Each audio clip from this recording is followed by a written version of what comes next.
I'd like Marcell Jacobs for a 9-7 this season. We have never seen this early in the season, this healthy, running back-to-back sub 10s. His last last 3 races, he ran 10-0, 9.99, and he just ran 9.97 today.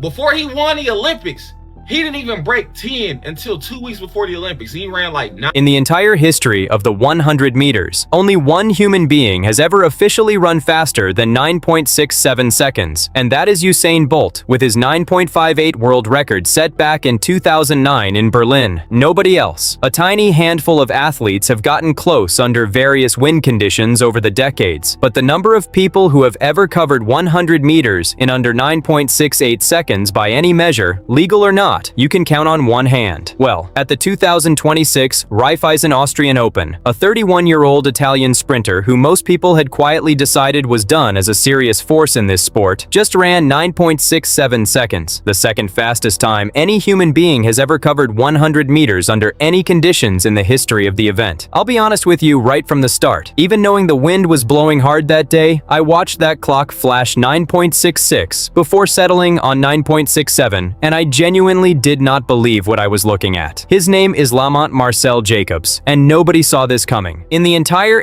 before I get into the race itself, you need to understand exactly who Jacobs is and why this performance hits so differently from a random fast time at a small meet. He was born in El Paso, Texas, but raised in Italy, and he competes for the Italian national team. In 2021 at the Tokyo Olympics, he pulled off what was genuinely one of the most shocking upsets sprinting had seen in years, winning the 100-meter gold medal and setting a brand new European record in the process with a time of 9.80 seconds. That 9.80 is still the European record going into this Austrian meet. On top of that Olympic gold, he went on to win back-to-back European Championship gold medals in the 100 meters, first in Munich in 2022, and then again on home soil in Rome in front of his own crowd. This is not a journeyman having a lucky afternoon. This is the reigning Olympic champion and the fastest European in the history of the event. Lamont Marcell Jacobs is back and in great shape. Well, Jacobs got a rather lackadaisical start, but now he's into his running. He's being challenged by Naker Ganglade, but Jacobs pulls away. Takes it by about a meter. 9.66.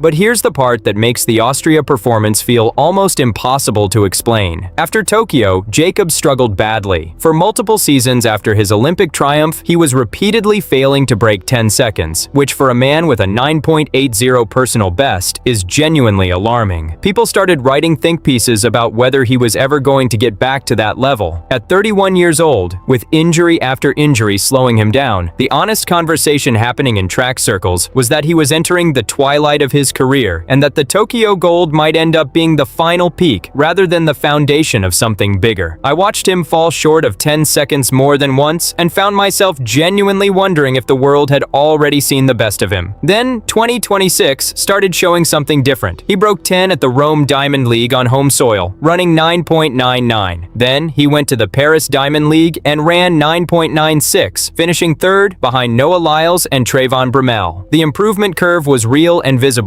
but even that progression did not prepare a single person watching for what happened in Austria. Now let me walk you through how this day actually unfolded, because the qualifying rounds told their own story before the final even happened. In Heat 1 and Heat 2, the field was already flying. Wade van Niekerk, Owen Ansah, and Rommel Glave all broke 10 seconds, with Glave actually cracking 9.90, though both heats had wine readings over the legal limit at 3.1 and 3.0 meters per second respectively, so those times were wind-assisted and carry that asterisk. But I want to pause on Van Niekerk for a second, because the 400-meter world record holder breaking 10 seconds in a 100-meter heat is its own headline, especially when you realize the last time he had done that under any condition was all the way back in 2017, 9 years before this meet. The man whose world record in the 400 has stood for almost a decade is clearly fit in 2026, and that should not be glossed over. Then Heat 3 arrives, and this is when Jacobs shows up. He gets a very solid start, moves away from the field field almost immediately and keeps pulling further ahead through the second half of the race, finishing in 9.84 with a wind reading of positive 2.3 meters per second. Wind adjusted to neutral, that 9.84 equates to approximately 9.93, and at maximum allowable wind, it comes out to about 9.85. The question going into the final was simple. If this man just ran the equivalent of 9.85 in a heat, what happens when the conditions get even faster? Then the final goes off. Jacobs and Rommel Glave come out of the blocks together, and there is genuinely nothing between them through the first half of the race. Van Niekerk and Yoshihide Kiryu are also moving well, but over the final 20 to 30 meters, Jacobs pulls clear and crosses the line alone. The board flashes 9.66 and then corrects to the official time of 9.67 seconds. Rommel Glave takes second in 9.76, Van Niekerk third in 9.83, Kiryu fourth in 9.99, and the wind reading in the final is positive 4.1 meters per second, more than double the legal limit of 2.0. The live commentator in that moment says it plainly, he doesn't think too many humans have ever run faster than that, and he's right, because they haven't. Officially, this 9.67 overtakes Tyson Gay's 9.68 from the 2008 Olympic trials as the second fastest time ever run under any conditions. And what makes that comparison even more remarkable is that Gay's run had the exact same wind reading of positive 4.1. Same wind, faster time, different era. Now let's put this number exactly where it belongs, because the wind conversation is real, and it deserves to be had honestly rather than buried. This 9.67 does not make Jacobs the second fastest man in official history. The wind rules that out completely, and I'm not going to pretend otherwise. What I will say is that wind adjusted to a neutral reading of 0.0, this performance comes out to approximately 9.79 seconds, which would be a personal best and a European record if it had been run legally. And if you take it to the maximum allowable wind of 2.0 meters per second, the adjusted time comes out to around 9.71. Now, I'll be honest, I'm always a little skeptical of wind adjustment formulas because there are too many variables that could shift it slightly either way. But even taking the most conservative possible reading of this result, you are looking at a man who is capable of running somewhere in the 9.79 to 9.85 range in legal conditions right now. And that is a completely different level from where people assumed he was 12 months ago. And look, the internet did not stay quiet about this one. Some people were absolutely floored, pointing out that this is genuinely the second fastest 100 meters a human being has ever run under any conditions, and that the reaction should reflect that. Others went straight to the doping conversation, and I'm not going to pretend that angle doesn't exist, because anytime a 31-year-old coming off years of injury suddenly produces a time like this, those questions are going to come up, and calling people unreasonable for asking them isn't honest. Some people went further and called the track itself into question, asking whether the venue was even legal, and whether a 4.1 wind reading at that level should be raising more red flags about the conditions of the meet overall. There was also a real frustration from some viewers who felt the result was being presented as bigger than it actually was, given the wind, with at least one person saying they had stopped watching certain track channels specifically because of how wind-aided times get packaged as history-making without the full context being up front. I think that criticism is worth hearing, and the honest answer is that this result needs both things at once. It deserves real excitement and a clear asterisk in the same breath, not one or the other. And then separately, the Van Niekerk appreciation is its own thread running through all of this, because the man whose 400-meter world record has stood since 2016 quietly ran 9.83 in a 100-meter final, and barely anyone is leading with that. Here is the thing that I keep coming back to though. Gay ran 9.68 with that exact same 4.1 wind in 2008, and the following year he went out and ran a legal 9.71. If that same trajectory holds for Jacobs, a sub 9.80 legal performance in the very near future is not a fantasy. It is a realistic projection based on the closest available comparison this sport has ever produced. At 31 years old, at a point in his career when people were genuinely debating whether he was done, Lamont Marcell Jacobs just ran the second fastest 100 meters any human being has ever covered under any conditions. Los Angeles 2028 is 2 years away. He will be 33, which is old for a sprinter but not impossible when you are moving like this. And a man running adjusted equivalents of 9.79 right now gives you every reason to believe he will still be standing on that Olympic start line and dangerous when he gets there. So tell me straight, does Jacobs go sub 9.80 legally before 2028? And does the man who shocked the world in Tokyo do it all over again on American soil? Drop it below. I read every single one of them. Thanks for watching, everyone. Until next time. If you love track and field, world world records, and incredible athlete stories, hit that subscribe button and join the fastest growing athletics community on YouTube. Turn on notifications so you never miss our next video.